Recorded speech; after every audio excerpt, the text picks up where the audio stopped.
Hi guys, welcome back to our channel Parimala's diary. ఈరోజు ఏంటంటే ముస్లిం స్టైల్లో దాల్చా ఎలా చేయాలో చూసేద్దామండి. ఇదైతే చాలా టేస్టీగా ఉంటుంది. మీరు కూడా ఒకసారి ట్రై చేసి టేస్ట్ ఎలా ఉందో నాకు కమెంట్ చేయండి. ఈ రెసిపీ అయితే నేను మా సిస్టర్తో చేయించాను. తను చాలా టేస్టీగా చేస్తుందని చెప్పేసి.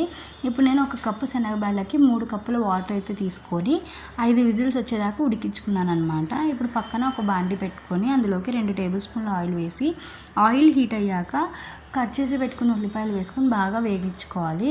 ఇప్పుడు అందులోకి చిటికెడంత పసుపు వేసి బాగా వేగనిచ్చి ముందుగా కట్ చేసి పెట్టుకున్న ఒక టమాటాను కూడా వేసుకొని బాగా మగ్గనివ్వాలన్నమాట. టమాటా ఉల్లిపాయలు బాగా మగ్గిపోతే చాలా టేస్ట్ వస్తుందన్నమాట, ఏ కూరలో కానీ ఏ దాంట్లో అయినా కానీ. ఓకే, ఇప్పుడు మనం ఉడికించి పెట్టుకున్న శనగబాలు ఉన్నాయి కదండి, అది కూడా తీసుకొని పప్పు గుత్తితో మనం ఎనుపుకోవచ్చు, లేదు అంటే మిక్సీ అయినా పట్టుకోవచ్చు.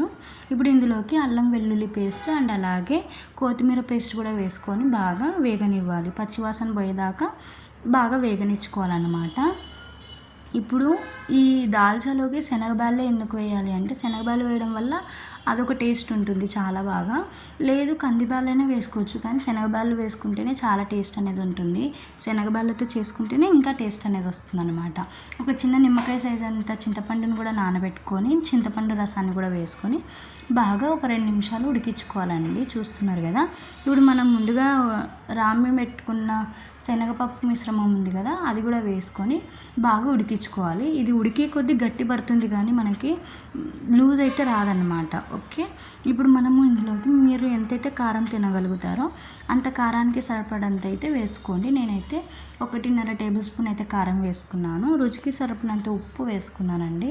ఉప్పు ఇప్పుడే వేసుకోవచ్చు, లేదు అంటే కొద్దిగా వేసుకొని లాస్ట్లో టేస్ట్ చూసుకొనైనా వేసుకోవచ్చు మనము.